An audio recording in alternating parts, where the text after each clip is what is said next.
Bonjour, je suis content de vous retrouver pour un autre étincelle spirituelle qui a pour titre « Le vaccin spirituel ». Vous savez, quand on écoute les nouvelles de ce temps-là, on nous parle beaucoup du vaccin qu'on attend. On attend parce qu'il faut trouver les bonnes molécules qu'il faut mettre dans ce vaccin-là. Et ensuite, il faudra attendre aussi parce qu'il faut vérifier comment les humains réagissent à ce vaccin-là. Alors, c'est un vaccin que notre corps a besoin pour nous protéger du coronavirus. Moi, aujourd'hui, j'aimerais vous parler d'un autre vaccin que j'appelle le vaccin spirituel. C'est un vaccin qui est là pour nous protéger contre les périodes de stress, d'anxiété qu'on peut vivre. Et on a besoin de ça justement pour aller un peu plus loin. Et c'est un vaccin, j'aimerais vous dire que ce vaccin spirituel-là, on a déjà trouvé la recette. Et en plus, il a déjà été vérifié auprès des chrétiens depuis des siècles. Parce que vous savez, on n'est pas les premiers humains, on n'est pas les premiers chrétiens à traverser des périodes de crise comme on vit actuellement. On peut penser aux premiers chrétiens qui ont été persécutés, à d'autres chrétiens qui ont connu la guerre, toutes sortes de situations. Et ces chrétiens-là, comment ils s'en sont sortis? C'est à l'aide de ce que j'appelle symboliquement de ce vaccin spirituel. Et on pourrait se demander, mais c'est quoi finalement ce vaccin spirituel-là? De quoi il est constitué au juste? Bien, ce vaccin spirituel-là, je dirais, il se base sur l'affirmation suivante.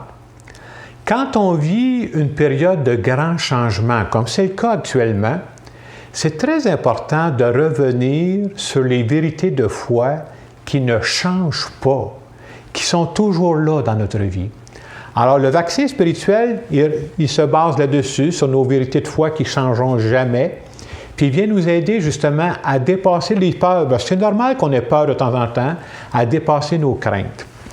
Alors, je vous donne un peu des ingrédients qui font partie, ces grandes vérités qui font partie du vaccin spirituel que j'appelle. Un des ingrédients, c'est de croire que Dieu voit présentement tout ce que j'ai à vivre. Dieu est au courant de tout ça, là.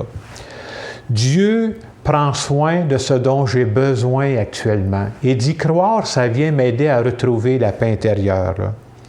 Les plans de Dieu sont toujours meilleurs que les plans que je fais moi-même. Alors, je peux lui faire confiance. Dieu a une vision beaucoup plus large que la mienne. Et c'est bon de se dire aussi que ce qu'on vit présentement, ce n'est pas la fin de l'histoire. Non seulement ce n'est pas la fin de l'histoire, mais il n'y en aura jamais de fin à notre histoire. Parce que nous, on croit qu'on est parti pour l'éternité, puis que Dieu va nous accompagner pour l'éternité. Mon histoire ne finira jamais. Peu importe ce que j'ai à vivre, Dieu sera toujours avec moi. Je ne serai jamais seul. Et quand on croit à ça, puis quand on prend des moments de prière, ça nous aide à retrouver le calme. Il y a un autre élément que j'aimerais vous dire aussi qui fait partie de ce vaccin spirituel, c'est de croire qu'en cette période que nous vivons présentement, Dieu veut se servir de nous pour aider les autres. Et vous remarquerez que quand on trouve une façon d'aider les autres, pendant qu'on aide les autres, on oublie nos petits problèmes personnels. Ou en tout cas, quand on revient, nos problèmes personnels paraissent pas mal moins gros, là. Alors, aider les autres, ça peut se faire de bien des façons, par une petite parole d'encouragement, par un service qu'on rend aux autres. Et de ce temps-là, un des beaux services que je trouve, c'est que le téléphone. On a la chance d'avoir le téléphone. Et quand on prend la peine de téléphoner à quelqu'un, si on savait tout le bien qu'on peut faire juste par un petit téléphone, probablement qu'on en ferait plus souvent. Alors, c'est une façon que Dieu nous propose de faire le bien.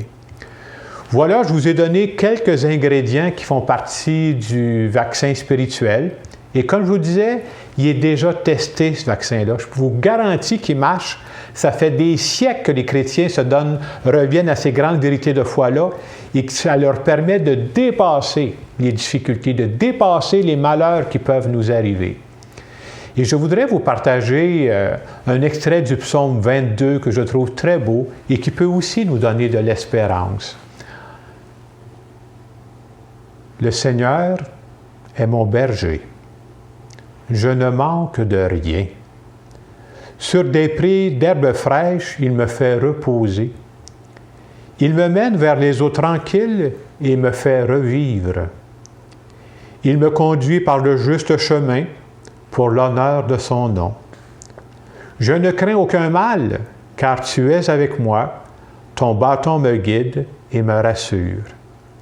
Grâce et bonheur m'accompagnent tous les jours de ma vie. J'habiterai la maison du Seigneur pour la durée de mes jours. En terminant, je veux vous bénir et je veux vous dire, n'oubliez jamais que Dieu veille sur chacun de vos pas. Il n'y a pas un moment de la vie où Dieu est distrait. Il pense à nous, il s'intéresse à nous, il veut notre bien. Que Dieu Tout-Puissant vous bénisse, le Père, le Fils et le Saint-Esprit. Amen. Bonne journée. À la prochaine.